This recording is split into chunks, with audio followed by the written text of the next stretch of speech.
সকলোৱে প্ৰতিবাদ সকলোৱে কৰিব পাৰে আৰু কৰিব লাগে। মোৰ কোনো আপত্তি নাই। আইন হাতত ল'ব নালাগে, প্ৰতিবাদ কৰি থাকক।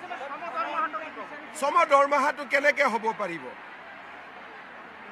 যেতিয়া সৰ্বশিক্ষাৰো মানুহক আমি ৰেগুলাৰাইজ কৰিছো, তেওঁলোকে নতুন এমপ্লয়ী দৰমহা লৈ পেলাই আৰম্ভ কৰিছে। কোনোবাই 50,000 পাইছিলে, তেওঁ নতুন এমপ্লয়ী হিচাপে 30,000ৰ পৰা আৰম্ভ কৰিছে। গতিকে দাবীটোতো আমি চব কৰিব পাৰোঁ, কিন্তু দাবীটো ন্যায্যতাটো চাই কৰিব লাগিব না। সকলোৱে প্ৰতিবাদ সকলোৱে কৰিব পাৰে আৰু কৰিব লাগে। মোৰ কোনো আপত্তি নাই। আইন হাতত ল'ব নালাগে, প্ৰতিবাদ কৰি থাকক। সম দৰমহাটো কেনেকে হ'ব পাৰিব? যেতিয়া সৰ্বশিক্ষাৰো মানুহক আমি ৰেগুলাৰাইজ কৰিছো, তেওঁলোকে নতুন এমপ্লয়ী দৰমহা লৈ পেলাই আৰম্ভ কৰিছে। কোনোবাই 50,000 পাইছিলে, তেওঁ নতুন এমপ্লয়ী হিচাপে 30,000ৰ পৰা আৰম্ভ কৰিছে। গতিকে দাবীটোতো আমি চব কৰিব পাৰোঁ, কিন্তু দাবীটো ন্যায্যতাটো চাই কৰিব লাগিব না।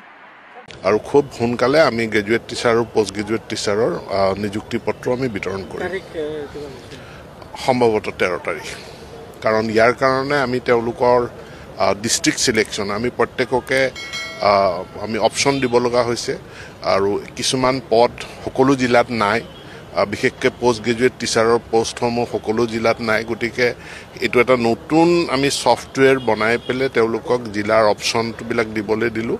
আৰু জিলাৰ অপশ্যনখিনি দিয়াৰ পাছত মেৰিটৰ ভিত্তিত তেওঁলোকে হোম ডিষ্ট্ৰিক্ট প্ৰিফাৰেঞ্চ পাব। প্ৰত্যেককে আমি হোম ডিষ্ট্ৰিক্টতে নিযুক্তিটো দিবৰ কাৰণে চেষ্টা কৰিম। কিন্তু হোম ডিষ্ট্ৰিক্টত যদি পৰ্যাপ্ত সিমানখিনি পদ নাথাকে, খালী পদ নাথাকে, তেনেহ'লে কাষৰ ডিষ্ট্ৰিক্টলৈ আমি তেওঁলোকৰ ছেকেণ্ড প্ৰিফাৰেঞ্চ, থাৰ্ড প্ৰিফাৰেঞ্চ এনেধৰণে আমি এটা ফৰ্মুলা য'ত সম্পূৰ্ণ স্বচ্ছতা থাকিব, কাৰো কোনো হস্তক্ষেপ নাথাকে। গতিকে মেধাৰ ভিত্তিত গৃহ জিলাত আমি শিক্ষক শিক্ষয়িত্ৰীসকলৰ নিযুক্তি দিম। কিন্তু জিলাখনৰ ভিতৰত তেওঁলোকে ক'তখন স্কুলত নিযুক্তি পাব, তাৰ কাৰণে জিলা পৰ্যায়ত এখন কমিটি থাকিব। কাৰণ আমি নিড বেছ যিবিলাক বিদ্যালয়ত খালী আছে পদ, তাতে আমি নিযুক্তি দিব লাগিব। গতিকে সেই কমিটিখনে পষ্টিংখিনি চূড়ান্ত কৰিব। অভিভাৱক মন্ত্ৰীৰ অনুমোদন সাপেক্ষে আমি স্কুল এলটমেণ্টখিনি জিলা পৰ্যায়ত কৰিম। হয়, অহাকালিলৈ আমাৰ চৰকাৰৰ এটা ডাঙৰ কাৰ্যসূচী আছে যে 33,000খন সুলভ মূল্যৰ দোকানত আমি তেওঁলোকক সুলভ মূল্যত মচুৰ দাইল, চেনি আৰু নিমখ এইটো দিয়াৰ ব্যৱস্থা কৰিছোঁ। গতিকে কাইলৈ 10 বজাত মাননীয় মুখ্যমন্ত্ৰী সেই আঁচনিখন উদ্বোধন কৰিব।